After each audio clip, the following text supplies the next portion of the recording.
There were 82 college football teams that qualified for a bowl game this season, meaning 82 teams whose seasons will continue on, whether it be through conference title game, a bowl game, or a playoff shot. But that also means that there are 52 teams, also at the FBS level, whose seasons just ended. They're completely over. So I actually wanted to give those 52 teams some time in the sun and go through and put them all into tiers, every single team that missed a bowl game this year. So you know me, I like to get creative with the tier names. These are the tiers we've got today. We've got dangerous at the top. Teams that you simply would not want to play. Despite the fact that they didn't make a bowl game, they were pretty dangerous late into the season, and I'm sure some of you already have some guesses as to some of the teams that'll be in that tier. There's the flashes of promise. Teams that didn't really put together a complete season, but definitely had some flashes of, hey, this team actually could have had a good season if things broke the other way. We have fluky teams where it's clear they're not good, but they were fluky. They were able to pull out some games that they maybe shouldn't have or maybe wouldn't have more often than not.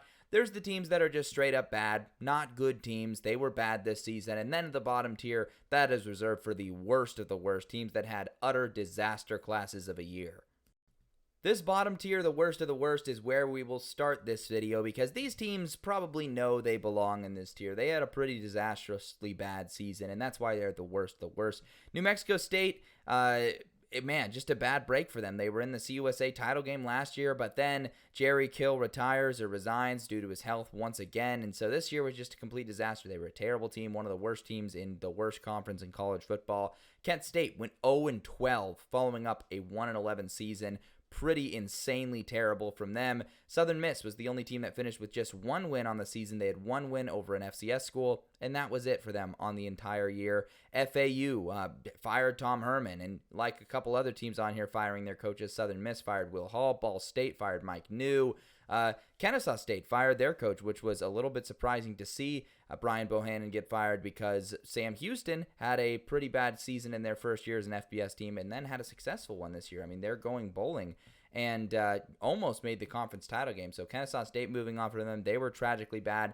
UTEP, really, truly awful, set the tone for their season with a season-opening loss to Southern Utah at home, and so that was a really bad way to start things, and Scotty Walden's first year was a pretty big dumpster fire. However, you know, they were already a really bad team, so nowhere to go but up. UMass finishing 2-10. They also fired Don Brown. Middle Tennessee was in their first year with Derek Mason, and they had a horrible year, one of the worst teams in the CUSA as well. If you notice, there's a lot of CUSA teams in this tier. And then Purdue, the only power conference team that ends up this low on the list. And it's because you look at how terrible this team was, how often they got blown out. The fun stat, if you gave them a 34-point lead head start in every single game this year, they would have still gone 6-6. And then honorable mention, Tulsa, they're the last team in here as well. They were quite tragically bad, despite one weird game where they got up and they dropped 46 on UTSA and had a crazy come-from-behind victory. They were pretty brutal this year.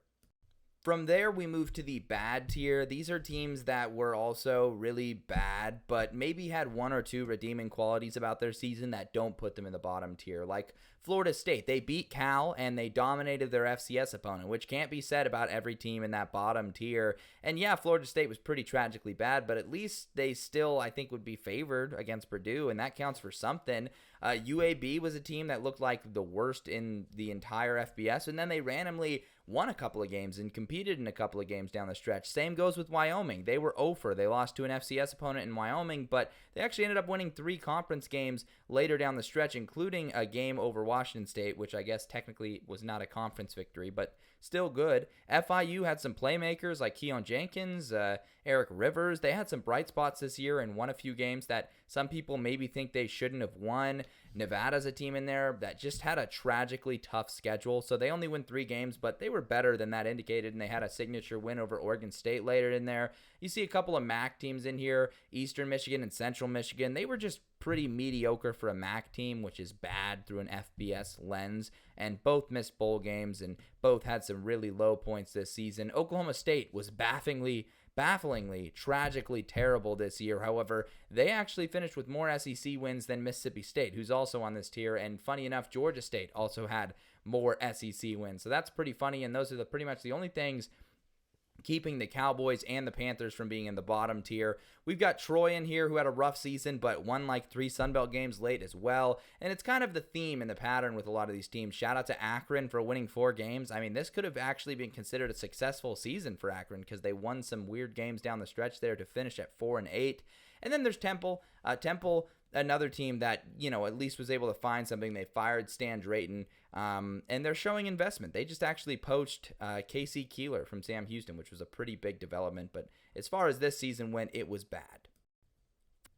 From the bad tier to the fluky tier, where these are the teams that maybe had a little bit more of a fluky edge to them that allowed them to win a few more games this year. Like Louisiana Tech, they really ripped off some nice wins in conference play toward the end there, and you could argue we're one of the better teams in the CUSA, which is kind of funky to say and funny to say about this team with how bad they looked at a certain point. Old Dominion's a team that was extremely bipolar this season and the definition of fluky, finishing just 1 game away from bowl eligibility. Wake Forest had some really high points and they had some pretty low points in conference play and really competed in some games where I don't think a ton of people would have picked Wake Forest to win. ULM started the season 5-1 and was looking really excellent, got some nice close wins, lost every game down the stretch to miss a bowl game. So that one is a bit of a tragedy. But for ULM, you look back to some of those wins, you see the fluky closeness of those games, and kind of puts them in this tier. Rice was a very talented team this year, but things took a left turn. They fired Mike Bloomgren and then just completely transformed into a different team in the second half of the season, and we were able to see that with some of the crazy wins they were able to pull, including that one against Navy. Stanford's a team that inexplicably beat Syracuse and Louisville, but was overall just a bad team outside of that. So the definition of fluky for Stanford, they might as well own this entire tier. App State obviously had some external circumstances working against them with all of the disasters in that area, so you can't really blame them too much, but they fired Sean Clark after this bad season. Utah State just randomly decided to become the best team in the Mountain West for the last month of the season and had a couple dominant performances, which is pretty funny. And then there's Maryland, a team that had some bright spots, like they beat USC, which was good for them, but outside of that, a pretty tragically bad season that had some pretty notably bad results, including a blowout home loss to Northwestern. And so we've made it to the second highest tier, flashes of promise. These teams are not going bowling, but there were some things this year that at least suggested, hey, there's some life to this program for some teams more than others, like Utah. This was a lost season, a tragically bad season with how good they were projected to be, but they ended up going 5-7. Their defense was still prolific throughout the year. There was a couple one-score games that if they would have just pulled out, we'd be talking about maybe a 7-5 Utah team, less of an egregious fall off for them. And so, Utah, all things considered, showed some flashes of promise despite the big disparity between their expectations and actual results. You have a Kentucky team in here as well that, had some promising young players, had some guys that stood out. They're still an SEC team that just played an exceptionally tough schedule. Hawaii turned it on late in the season once again, won a few games nobody expected them to, and really competed hard and were honestly pretty close to bowl eligibility. Finishing the season strong, though, is what you'd love to see from the Bows again under Timmy Chang. You've got Arizona, who had a very explosive offensive weapons. They had wins over Utah and Houston, but outside of that, some really ugly performances in there. But flashes of promise in year 1 under Brent Brennan, even though this is not the year they were hoping for at all. Very similar situation to Utah. Air Force ends the season on a 4-game winning streak, and the first half of their year aged incredibly well with how good those opponents ended up being. So for Air Force, definitely some flashes of promise in a year where it was supposed to be a transition year anyways. Michigan State misses a bowl game by 1 game, but they certainly had their bright spots throughout the season where they competed hard and they won games maybe they weren't expected to. Same with Houston. They had that weird 3-game stretch where they beat Utah, they beat TCU, they beat some teams they were not expected to beat in conference play, and they were a much different team by the end of the year. Northwestern and David Braun play with a chip on their shoulder. We talked about that Maryland game that happened in the middle of the year. That's one of the reasons they're a tier higher than them.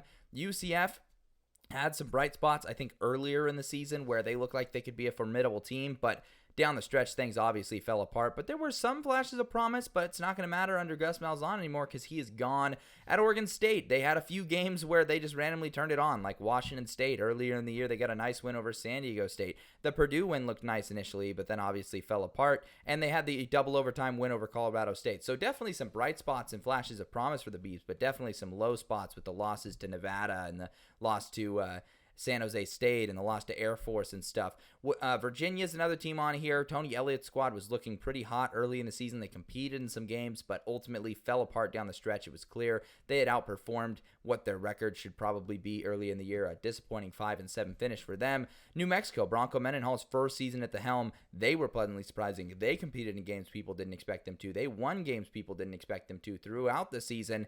And the same can be said about Charlotte, who ended on a 2-game winning streak after firing Biff Poggi, which was pretty electric to watch. And I think Charlotte has a lot of signs of promise. There might be a reason for them to keep it in-house and keep this roster together.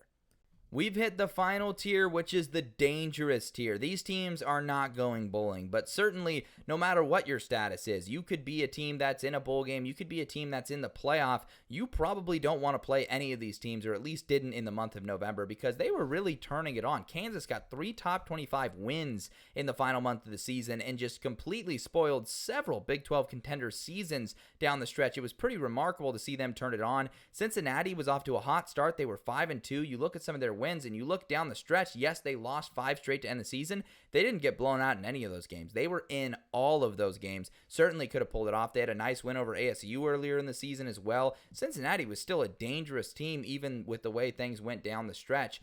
Auburn, clearly dangerous. They took down Texas A&M in multiple overtimes. They still competed against Alabama in that final game. They had terrible turnover luck all season. It seemed like things were starting to finally flip toward the end of the year, and I really think Auburn could have knocked some really good teams off if they played more of them down the stretch there. UCLA, they really found their identity at the midpoint of the season and almost got their way into a bowl game fighting. If they would have just flipped that close game versus USC, they totally would have been in a bowl game. And I think this is a UCLA team that many people would have not wanted to face with how well they were playing near the end of the year. And then there's Wisconsin. Wisconsin really figured some things out offensively. Braden Locke at a certain point in the year was a very formidable quarterback with the way he was playing. And so Wisconsin, another team that I'm sure there are many teams that are like, I don't really want to play those guys right now. And I think Penn State wouldn't want to play Wisconsin again. So shout out to those 5 teams. Yes, you didn't make a bowl game, but ending the year dangerous like that, teams don't want to play you. In some cases, these guys got crazy upset wins. That is still something that you can ride with and have a positive season with. And so that's the reason they're at the top tier of the non-bowl teams.